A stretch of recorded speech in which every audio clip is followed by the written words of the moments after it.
that we have gone back in trends. Монгол Улсын ерөнхийлөгчийн үйлдвэрлэлийн бодлогын зөвлөх Даваа Баяр Нэгдсэн үндэсний байгууллагын хүүхдийн сангийн төлөөлөгчдийг хүлээн авч уулзлаа.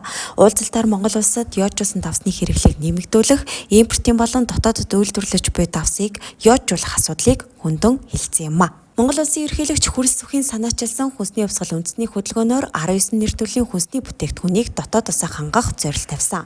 Үүнд давс багтаж байгаа бөгөөд давсыг яажуулах асуудалд анхаарал хандуулж цаашид нэгт хамтран ажиллахаа Монгол Улсын ерөнхийлөгчийн үйлдвэрлэлийн бодлогын зөвлөх Даваа Баяр илэрхийллээ. So Mongolia has been ялангуяа өрхийн төвшөнд одоо яажуулсан давсны хэрэглээ бол маш буурсан.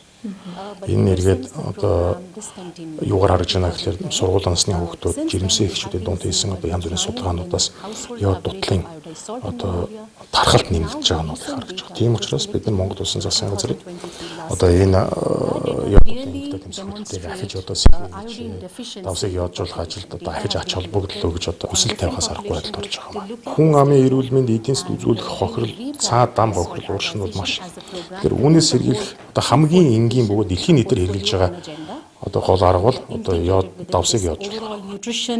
Agenda for the country. Баяжуулсан үндэсний хууль гээд 2018 онд улсын хурлаар батлагдсан байгаа. Тэгэхээр энэ хуулийн бас нэг одоо хамарч байгаа үндэсний бүтээгдэхүүн болохоор яажуулсан давс ахгүй. Тэгэхээр энэ одоо хуулиа хэрэгжүүлэх одоо дотоодоо үйлдвэрлэгдэж байгаа давс болон импортоор орж ирж байгаа давс хоёулаа одоо яажуулсан байх одоо үндсэн шаардлагыг л одоо тавьж хэрэгжүүлэх хяналтаа сайжруулах хэрэгтэй байна.